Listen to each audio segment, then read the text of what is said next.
पहलगाम हमले के बाद इंडिया और पाकिस्तान के दरमियान टेंशन्स बहुत बढ़ गई हैं। इंडिया ने इस हमले का इल्जाम पाकिस्तान पर लगाया, जबकि पाकिस्तान ने इल्जाम मुस्तरद करते हुए कहा है कि इंडिया पाकिस्तान पर फौजी कार्रवाई का इरादा रखता है। दोनों ममालिक के दरमियान इस बढ़ते तनाव पर आलमी रद्द-ए-अमल क्या रहा है? अमरीकी सदर डोनाल्ड ट्रंप ने कहा है कि इंडिया और पाकिस्तान के दरमियान कशीदगी कोई नई बात नहीं और दोनों ममालिक आपस में बैठकर ये मसला हल कर लेंगे।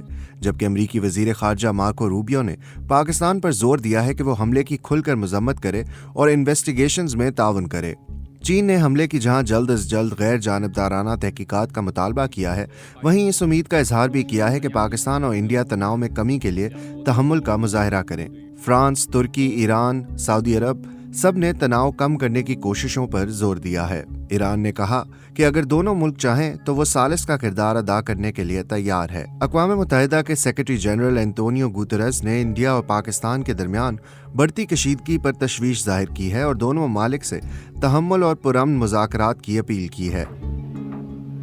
दुनिया भर से डी-एस्केलेशन की अपीलों के बावजूद सरहदी इलाकों में फायरिंग की इत्तलात हैं और खित्ते में तनाव अब भी बरकरार है।